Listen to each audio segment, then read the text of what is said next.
Goodnight with another safety tip brought to you by the Certified Horsemanship Association. This is my equine teaching partner. He's a 2017 American quarter horse with the registered name CA Chief. Let's talk about proper adjustment and fit of the Western breast collar and flank cinch.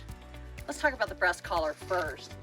You know, they come in different styles and configurations based on the specific activity that you're using it for.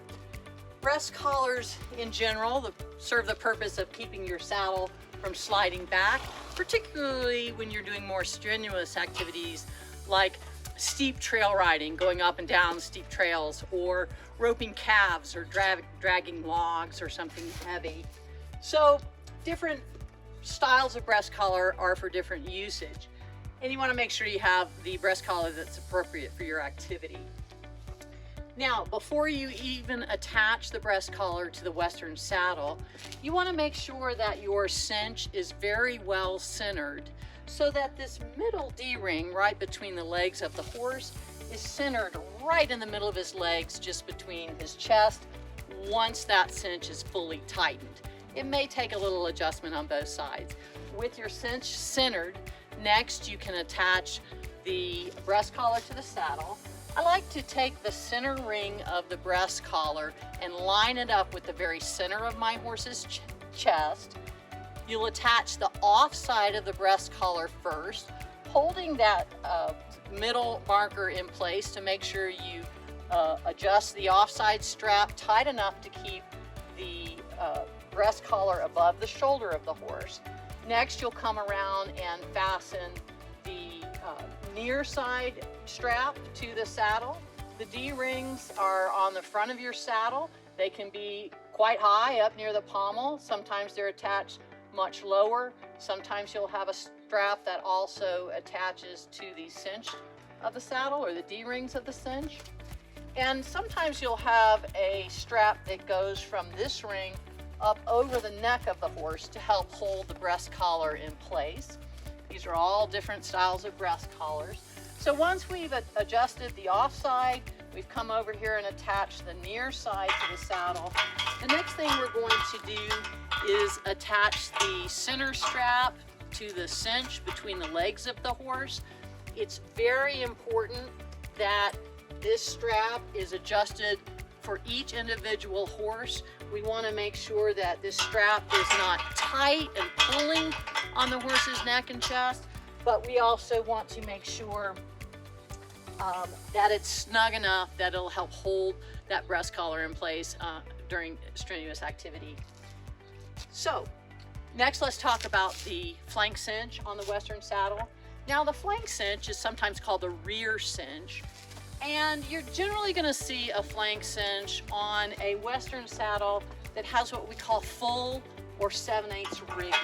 And that means that the front cinch is attached to D-rings that are directly below the pommel of the saddle in the case of full rigging, or just slightly back from there in the case of 7/8 rigging. And the purpose of the flank cinch is to help hold the saddle, the back of the saddle in particular, to help hold it in place when the horse is moving strenuously or doing extreme types of maneuver, whether that be, again, steep terrain, roping, dallying, dragging, any events such as those. So that's why you would use a flank cinch. Now, your flank cinch is going to attach to billet straps on each side. So each side will have a billet strap. In this case, we have a hoof pick case on the billet strap for the flank cinch. And you want to make sure that the cinch is centered between the two billets, meaning that I have about an equal number of holes showing on each side of the flank cinch. And I think it's important that the flank cinch is adjusted to be snug on the belly of the horse. Sometimes this takes a little getting used to on the part of the horse, but in order for it to do its job, it needs to be a little bit snug. Also, as you ride and exercise that horse, it will become a little bit looser. So we want to start out with it pretty snug and check it during your ride. That way we'll make sure that it's doing its job. And if the flank cinch is hanging down real low, as we often see, it's not only serving no purpose, but it's actually could be a hazard to your horse if he were to stumble and get tangled up in that rear cinch. So make sure it is adjusted snugly. And finally, and most importantly, for your own safety, we always want to make sure there is a cinch hobble. This is a strap that fastens the two cinches, the front cinch and the rear cinch, or the main cinch and the flank cinch together. The cinch hobble needs to be adjusted for each individual horse.